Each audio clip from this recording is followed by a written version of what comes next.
She had already called a lawyer. She had already printed the forms. She had the pen ready, clicked it and set it right in front of me. All she needed was my signature. What she didn't know was that I'd been ready for 3 weeks. And I was completely done being patient. I'm 43. I own a clock and watch repair shop that my father left me 15 years ago, along with the building it sits in, a narrow 2-story on a street that's gotten fashionable in ways my father never asked for and wouldn't have trusted. I paid off the mortgage 6 years back. The property is worth close to $400,000 now, which sounds insane until you walk the neighborhood and count the artisan coffee shops per block. I'm not flashy. I drive a 10-year-old truck, wear the same canvas apron my father wore, and most of my clients are retirees who trust me because I knew their watches before I knew their names. I keep my head down and I don't talk about money. My father taught me that early. Don't advertise what you have until you're sure who's listening. My son is 22.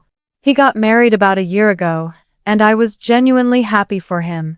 I paid for most of the wedding because his wife's family contributed exactly nothing to the costs, which, looking back, was less of a red flag and more of a full marching band with a banner that read, "They will always expect someone else to pay."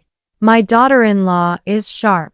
She moves through rooms the way certain people move through negotiations, cataloging, calculating, never quite settling. She noticed things in the shop that most people walked past. The square footage. The foot traffic. The neighborhood's recent rezoning ordinance, which she mentioned once casually, like she was testing whether I'd noticed she'd done her research. Now, there is one thing in the shop that almost nobody knows about. On the back shelf, behind a locked glass case with a brass hasp, is a 19th century French mantel clock, a Jaeger quarter repeater, original movement, original case, fully functional, and completely extraordinary. My father told me never to sell it, and I never questioned him. I had it appraised 2 years ago. The number came back at $195,000. I never told my son what it was worth. Not because I didn't trust him, because I had learned a long time ago that you protect what you love by not handing people a reason to want it. My daughter-in-law started coming by the shop regularly about 8 months into the marriage. I assumed she was making an effort. She'd sit in the corner with an iced coffee and ask questions, which I answered honestly because I hadn't yet understood the shape of what she was building. "So the whole building is just yours? No partners or anything?" she said one afternoon, dragging one finger along the glass display counter. "Just me," I said, not looking up from the movement I was cleaning. "Has been for years." And the upstairs. Story. "My storage." She leaned forward slightly. "You ever think about monetizing it? Even a small rental income could add up." "No," I said. "Smart not to complicate things," she said, and smiled like I'd confirmed something she needed to confirm. I didn't respond. I filed it away. About a month later, my son called on a Tuesday night.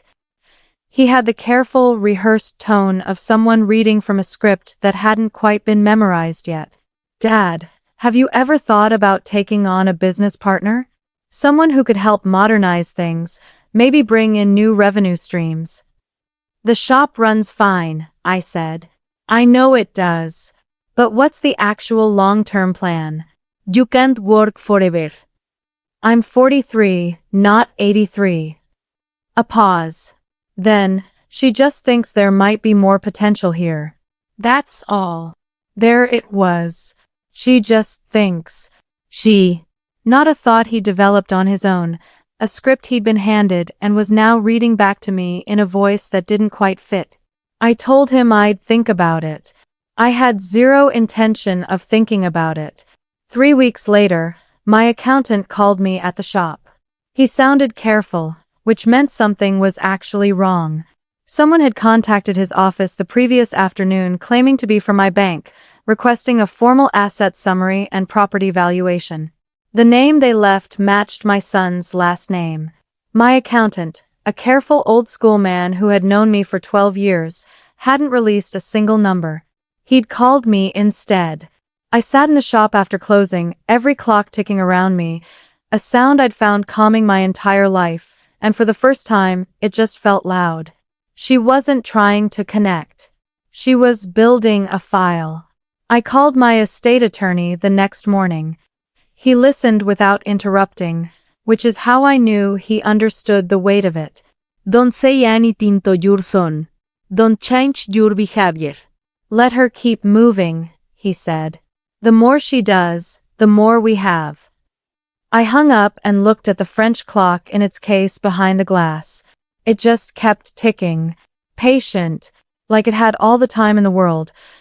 The first dirty trick came wrapped in concern, which is the packaging people choose when they want you to lower your guard. She came to the shop alone about a week after the accountant call. No coffee this time.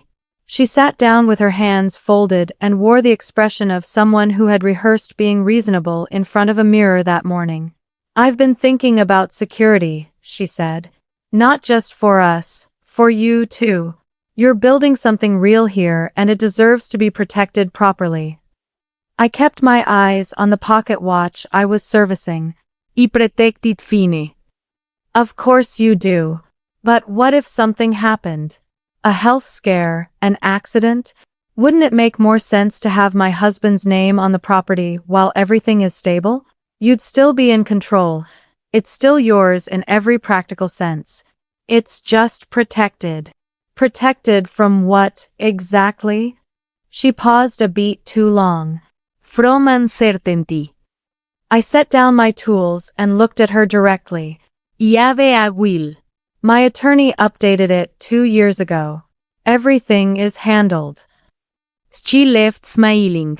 People smile like that when they don't believe you and they're not worried because they already have a backup plan. The backup plan arrived 3 weeks later through my brother. He called on a Sunday, which was unusual. He had that flat, cautious tone people use when they want to ask something without sounding like they're asking. Hey. I heard you've been having some health issues lately. I just wanted to check in. I went still. Who told you that? My wife. She heard it from your daughter-in-law. Said something about memory issues, trouble with the business finances, forgetting things. The shop was quiet around me. Every clock perfectly on time. I have never had a memory problem in my life, I said. That's what I figured, he said. I just didn't want to not say something. I thanked him, got off the phone, and sat there for a minute. She was seeding a narrative. If she ever needed to challenge my legal capacity down the road, contest a will, argue I'd made confused financial decisions, suggest a family member should step in, there would already be a quiet, cultivated layer of doubt in place. She'd planted it through my brother's wife, casually, in a way that could never be traced directly back to her. It was genuinely impressive. In the same way a slow gas leak in a house is impressive, quiet, invisible, and designed to do serious damage before anyone figures out what's happening. I opened my spiral notebook and wrote the date, the time, my brother's name, exactly what his wife had been told, and exactly what he'd reported to me. I kept writing in that notebook for the next month. I also called my attorney again. The health rumor piece actually strengthens our position, he said. If she ever attempts a capacity argument, we now have documented counter-evidence predating any claim. Keep logging everything. Already started, I said. Dirty trick number 3 arrived faster than I expected, and it came from a direction that made the whole thing land harder, through my son. He came into the shop on a Saturday afternoon. Unusual. He looked worn down and distracted, and he sat in the chair his wife always took and stared at his hands for a while before he spoke. Dad. She retained a lawyer. She wants to formalize a family business arrangement. Equity split, written contracts, everything documented. She retained a lawyer, I said slowly. We retained a lawyer, he corrected himself, about 2 seconds too late to be convincing. So. I waited until he looked at me. Is this what you want? Do you actually want to co-own this shop? The silence stretched out long enough that I had my answer before he opened his mouth. I want her to stop being stressed about the future, he finally said. That's not what I asked you. He looked away. Says my wife, Dad. I know she is. And right there, in the space of that sentence, this stopped being a property dispute and became something harder. My son wasn't the enemy.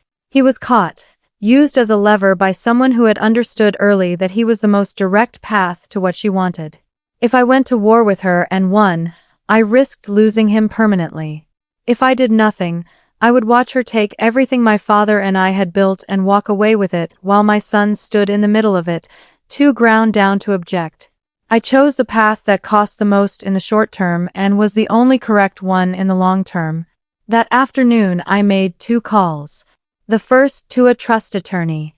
The second to the property fraud investigator that my estate attorney had already flagged as someone worth knowing. I had a spiral notebook with 31 dated entries. A written statement from my accountant. A brother who was willing to document exactly what he'd been told. And I had a French clock in a locked case that she didn't know the true value of. I was ready.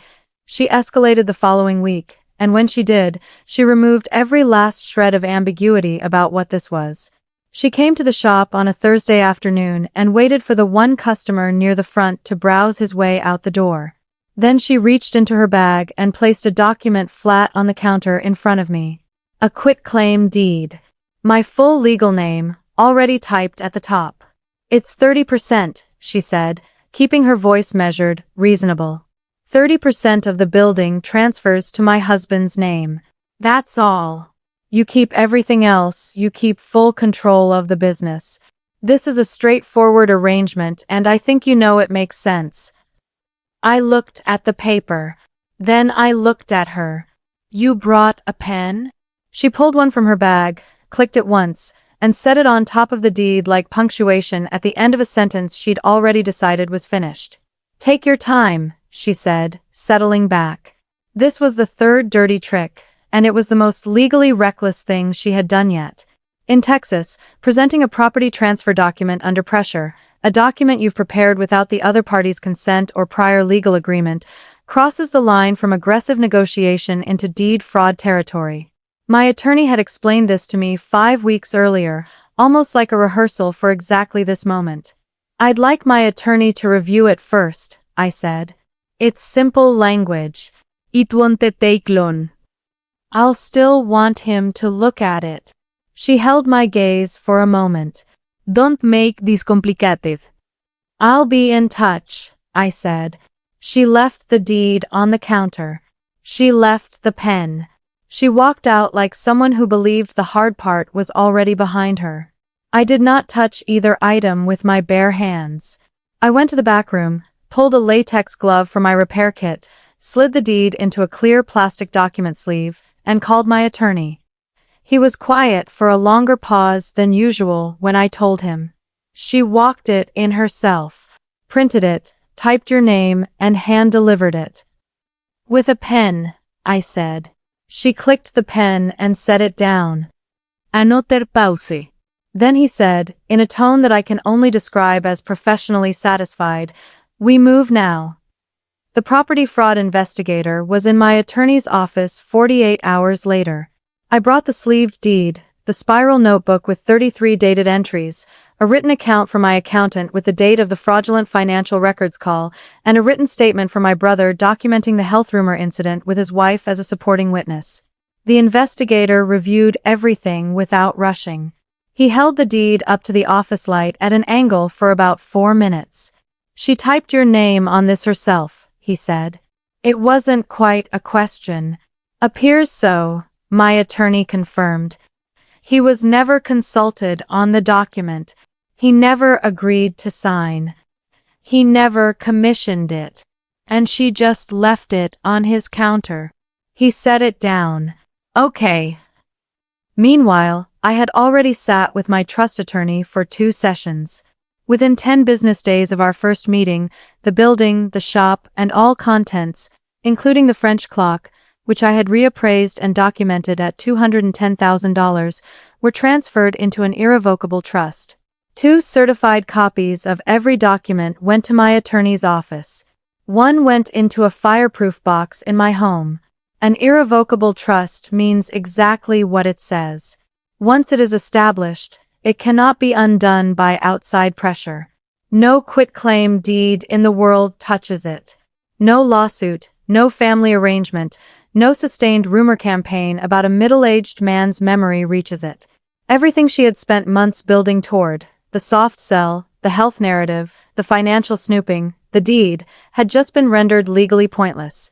She didn't know that yet. She texted me 4 days later. "Have you had a chance to look at the agreement? I want to move this forward. The offer does have a time limit." I read it twice. Then I typed back, "Let's settle this face to face. Come to the shop tomorrow evening. Bring my son." She responded in under a minute. "We'll be there. 6 p.m. A follow-up came 3 minutes after that. A smiley face emoji. I set the phone down on the workbench and looked at the French clock behind its glass, every gear in its place, completely beyond the reach of anyone who hadn't understood what they were dealing with from the beginning. Tomorrow was going to be a very specific kind of satisfying. They arrived at exactly 6 p.m. She was dressed for a closing, blazer, clean shoes, a folder tucked under one arm. My son walked in behind her with the energy of a man attending an appointment he'd agreed to but had been quietly dreading. They sat across the counter from me.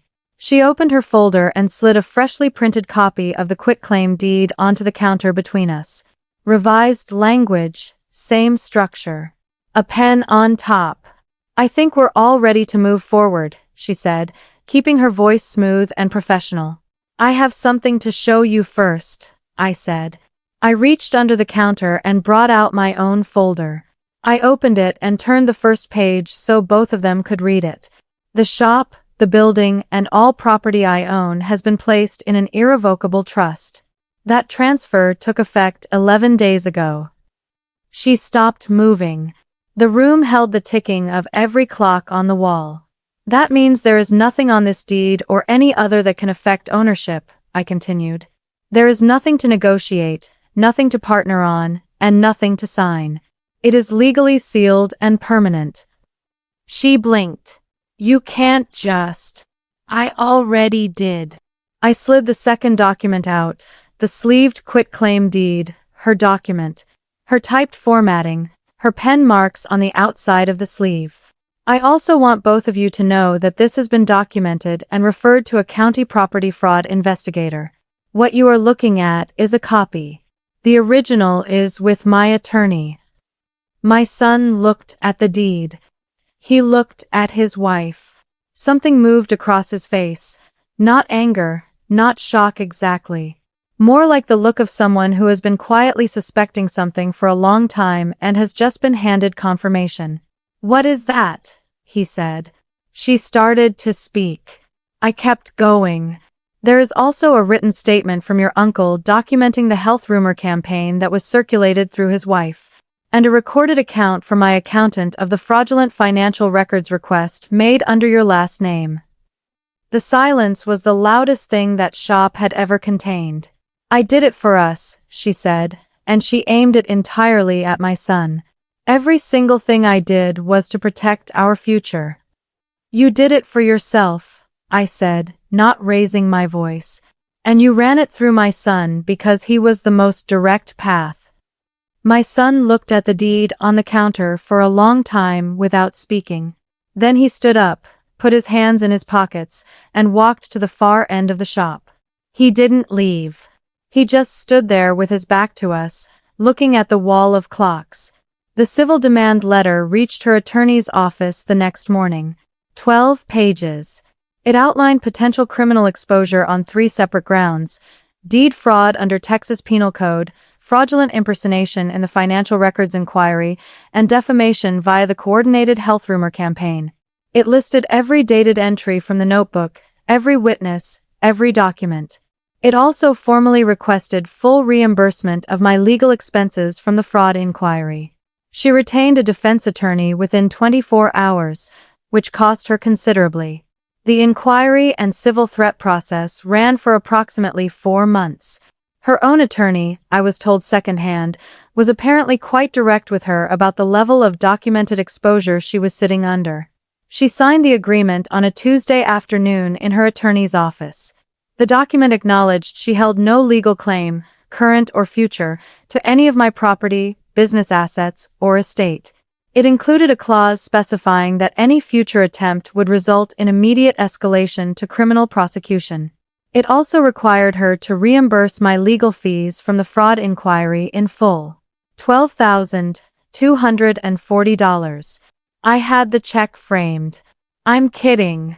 I deposited it the same afternoon and took my accountant to lunch with some of it. He'd earned it. My son and his wife separated 7 months later. The divorce was finalized the following spring. That's a separate sadness and it belongs to him. I won't detail it here beyond saying that he came through it, which is the only part that matters to me. He came by the shop about 2 weeks after the confrontation, alone, and sat in that corner chair in a way that reminded me of being his age, not sure what to say, but needing to be somewhere familiar. After a while, he looked at the French clock in its case. What is it actually worth? Had it reappraised recently, I said. 210,000. He stared at it. Dad, why didn't you ever tell me? Because you were young, I said. And because the wrong people were listening. He nodded slowly. He came back the following Saturday. And the Saturday after that. He's learning the trade now. Slowly, the way it should be learned. Last week he replaced the mainspring on a 1962 Omega Seamaster without breaking anything, which I told him was genuinely harder than it sounds and he should be proud of it. The clock is still in its case. Locked. Ticking. Patient, the way valuable things tend to be when they're properly protected. Everything worth keeping is still here. Everything that tried to take it got exactly what it earned. If you watched all the way to the end, you already know the clock's still ticking, and so is the next story. Subscribe before someone tries to quitclaim your loyalty too.